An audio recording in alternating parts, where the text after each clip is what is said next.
Je refuse de passer un enfant à sa maman.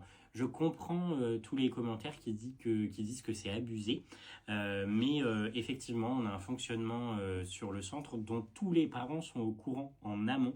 Ça, c'est hyper important de le souligner, qui dit que le premier soir, on ne passe pas les enfants au téléphone tout simplement parce qu'on préfère se concentrer sur l'installation des enfants, histoire qu'ils puissent démarrer leurs vacances le plus rapidement possible. Si vous entendez des bruits de couinement, c'est le chien de Bobby qui est en train de pleurer.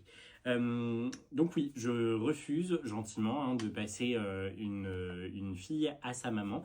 On voit pas tout dans la vidéo, mais en réalité, je lui donne quand même des nouvelles de sa fille sur la partie d'avant, en lui disant qu'elle va très bien et qu'elle est bien arrivée.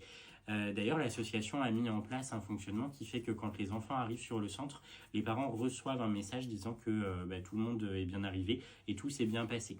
Et en plus, sur le blog, moi je mets un mail disant que tout le monde est bien arrivé, que les convoyages se sont bien passés. Donc tout le monde a les infos. Là, la maman insistait à essayer de négocier. C'est pour ça que j'ai fini par lui dire que non, je ne lui passerai pas sa fille. Et oui, effectivement, elle change de ton quand elle sait qu'elle s'adresse au dirlo du centre, mais en réalité, pour moi, ça ne change rien. D'ailleurs, on ne voit pas la suite de ma conversation avec elle, mais je lui demande du coup, si c'était un animateur, ce que ça pouvait changer dans la réponse, parce que de toute façon, on ne lui aurait pas passé sa fille.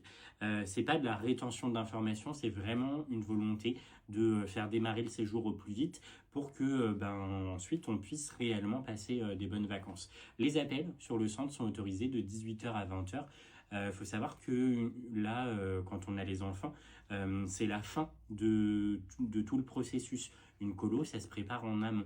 Moi, je fais des réunions en visio ou en présentiel. Il y a d'autres personnes de l'association qui se rendent sur les lieux de départ des colos et qui donnent toutes ces informations aux familles.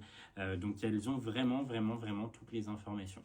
Voilà, donc pas de malveillance ni de la rétention d'informations de ma part. On n'est pas des tyrans, contrairement à ce qu'on peut lire dans les commentaires.